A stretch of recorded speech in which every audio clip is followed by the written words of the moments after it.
Hey, Nick here again. Welcome back to the channel, talking science of endurance and everything sports science in general. Today's video is just a wrap up of the best things we saw from this week's live stream. So answering questions on things like calf raises and how to implement them really well and effectively into your programming. Things like one-to-one work to rest ratios for VO2 sessions. Do they work in the pool? We know they work on the land in terms of bike and run, but do they work for swimmers as well?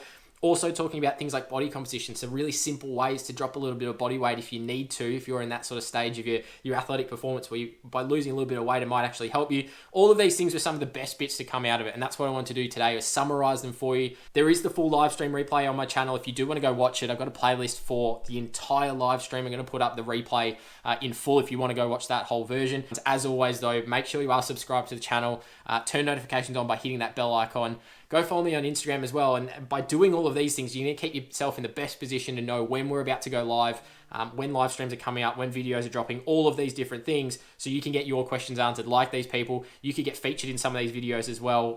As you'll see, names pop up on the screen. You'll be able to see the question there. If anything, it's going to help you and someone else learn as well, because I can guarantee if you've got a question about endurance or the science of endurance, sports science, anything like that, someone else is probably wanting to ask it as well. So get involved, jump in the live streams. I'll look forward to seeing you in the next ones, and hope you enjoy the best questions coming out of this week's stream. As we get into the questions, we'll kick it off with Aaron. He's got the first one here, so I'm going to bring this up onto the screen. Wrong question. It is this one. Back in the day, we used to get told to stretch before a workout. Seems that that advice has changed. What are your thoughts on stretching, and can you overdo it and lose elasticity? Really good question, this one.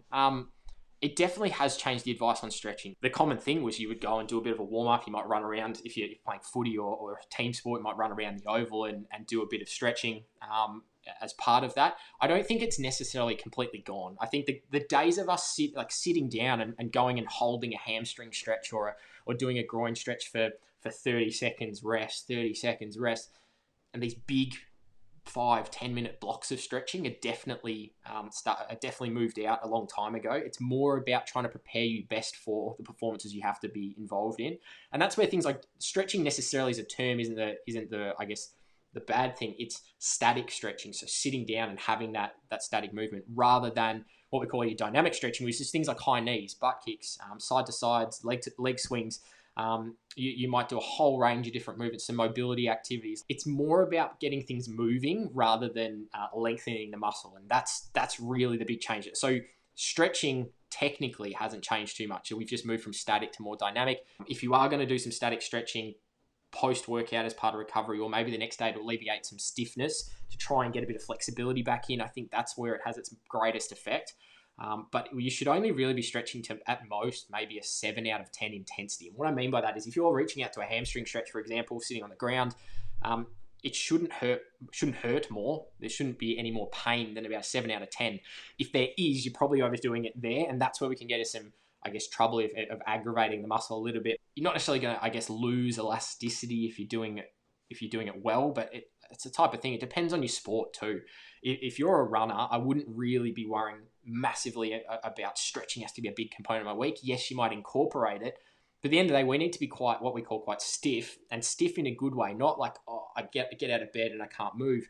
It's more, we want the ankle, the calf, the Achilles to be a really compact unit, so when it hits the ground, we get a good spring and recoil.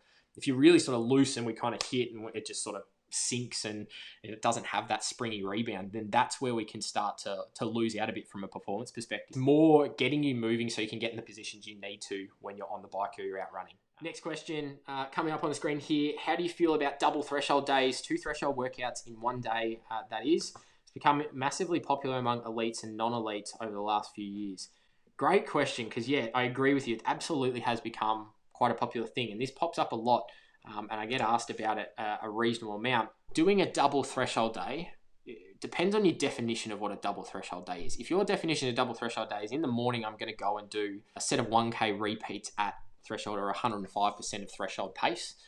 And then in the afternoon, I'm going to come back and do some like 8 minutes on, 4 minutes off at 105% of FTP on the bike, for example, if you're a triathlete, or you're going to do interval-y type stuff. I don't really think that's necessarily a good idea. If your definition of threshold though is to go and do some short, sharp intervals in the morning and then maybe more of a tempo style run in the afternoon, probably more manageable.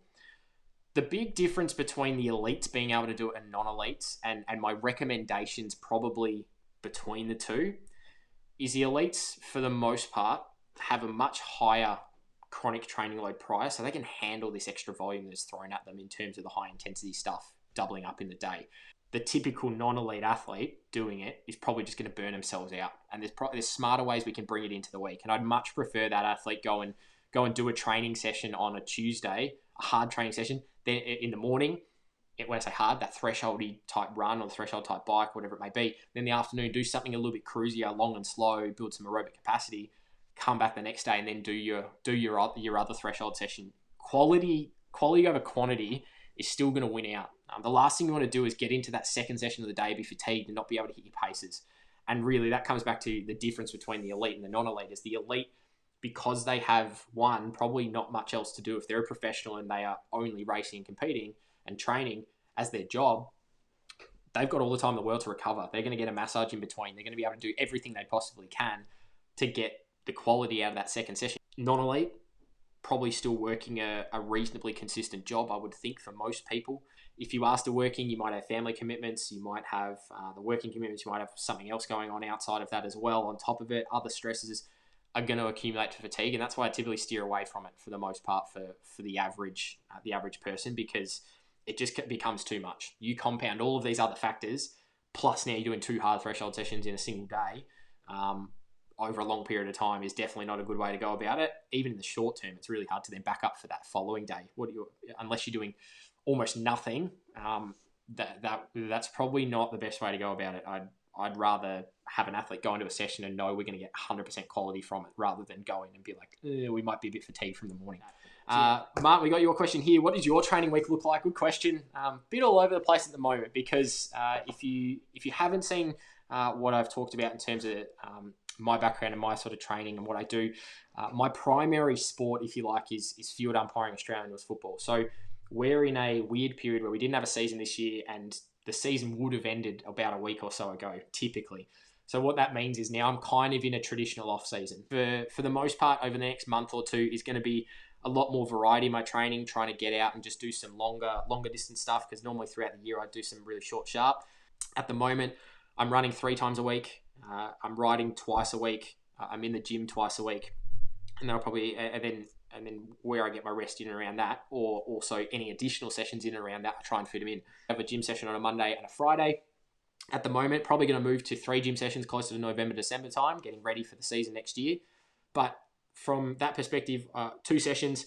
One of them is more squat focused. One of them is more deadlift focused. At the moment, I'm just really trying to build a really strong base in terms of strength. It's basically building a foundation, building some volume in things like a squat, very simply moving into some accessory lifts. So one type of upper body. On Monday, I do an upper body pull, because a squat is a lower body push. So I'm trying to get opposites happening to manage some fatigue.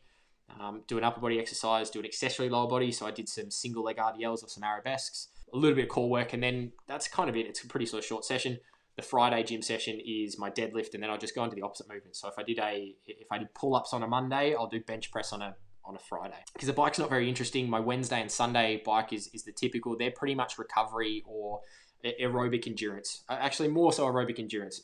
45 to an hour on the bike, spinning pretty comfortably, just working on building a bit more aerobic capacity, and also give me a bit of variety. When I'm able to, I'll try and get out. Like this weekend's going to be really good on Saturday, in particular Friday as well. So I might get out and try and do a ride out on the road. Then the runs is where I get my quality in. So because that's the most specific for me. So Tuesday at the moment has been when I say a longer interval, anywhere between 2 to 5 minutes is what I'm classing as long at the moment, because when we get into season, we're talking about 15-second efforts or 10-second efforts is our main work, and that's what we do. Some sessions at the moment, again, for variety purposes, I'm not really focusing on anything in particular. I might do a monofartlek type session. I might do some more VO2 style 1-to-1 week to rest. Because I'm in the off season, I kind of got the flexibility to kind of pick and choose a bit and just maintain fitness really before I start to really build again.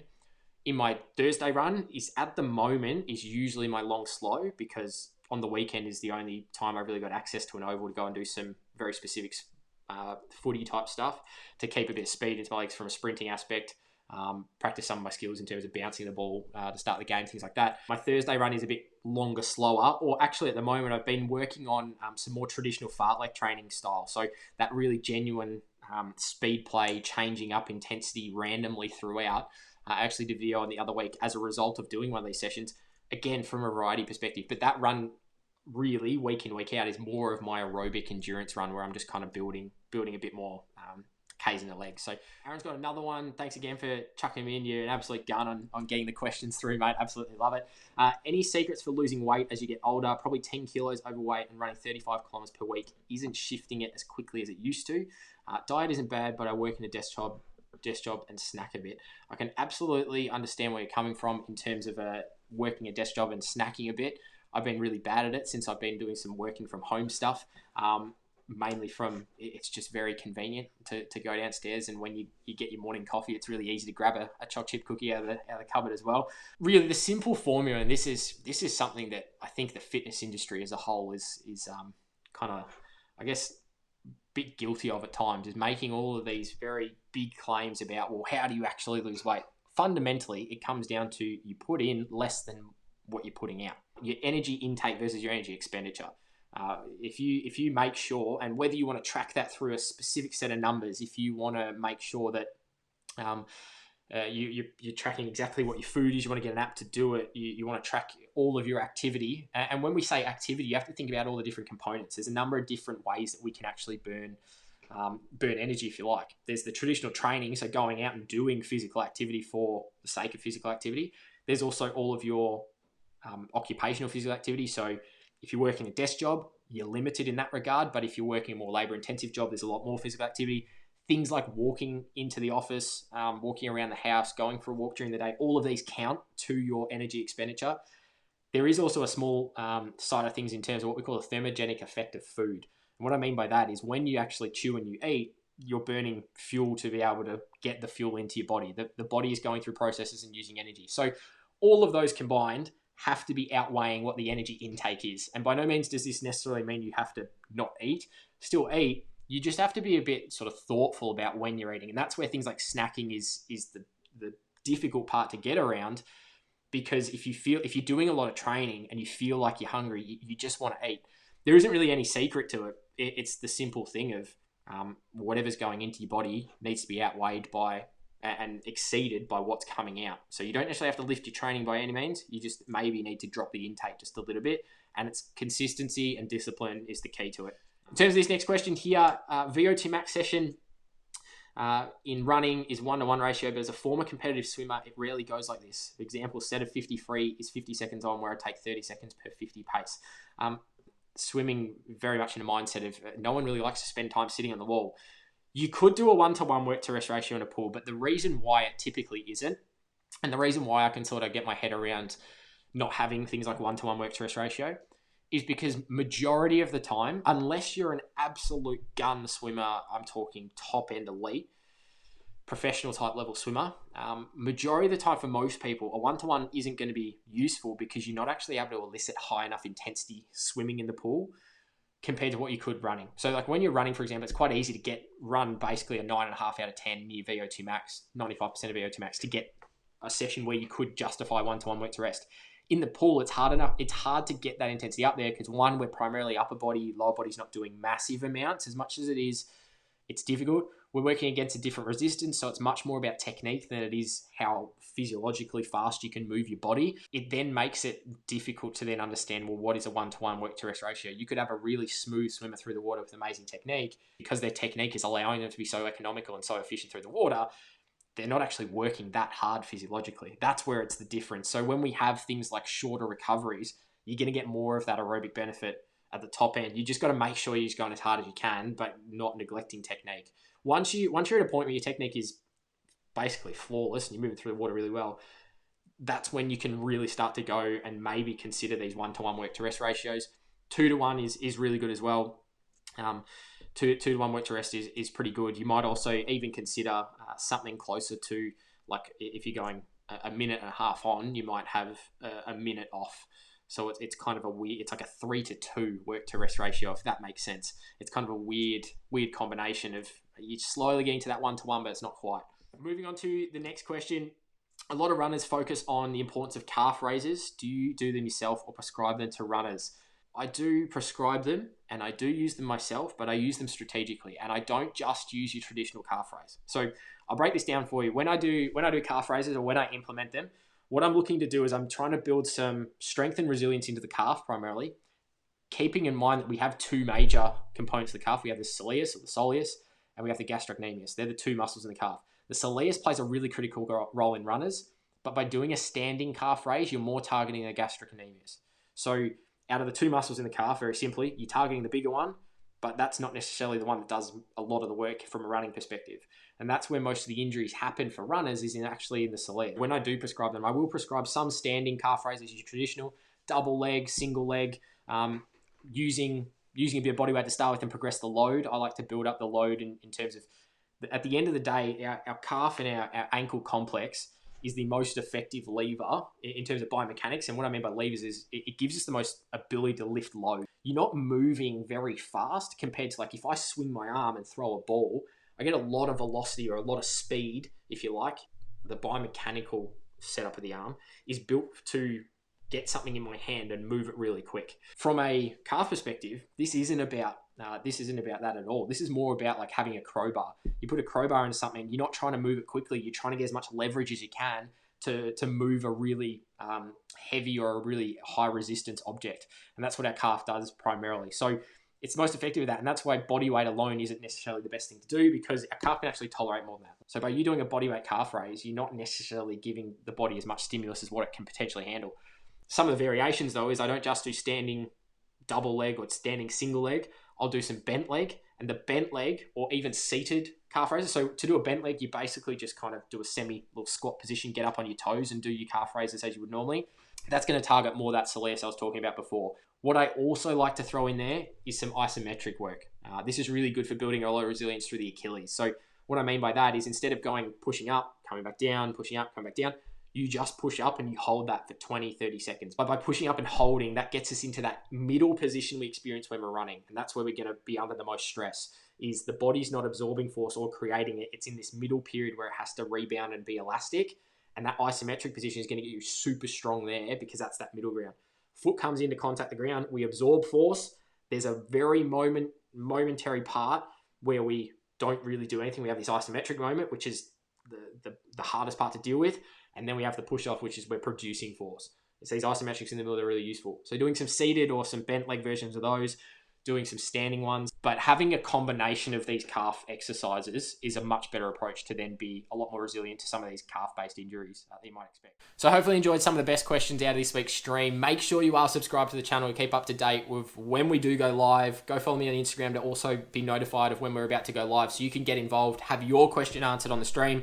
As always, the replay in full is going to be up. So if you can't get there, I'm going to play around with a few different time zones and times of the day to try and work around. I know there's a lot of subscribers from around the world. We have people from Norway. We have people from Singapore. We have people from Australia. People from all over join the live stream this week. So looking forward to seeing you all in a live stream coming up soon. But as I said, be subscribed to the channel and you're not going to miss out on any opportunity to jump in and get your questions answered. Hopefully enjoyed this little summary and the highlights package of this week's stream. Looking forward to seeing you in the next live stream. But that is it for today, and we'll see you in the next one.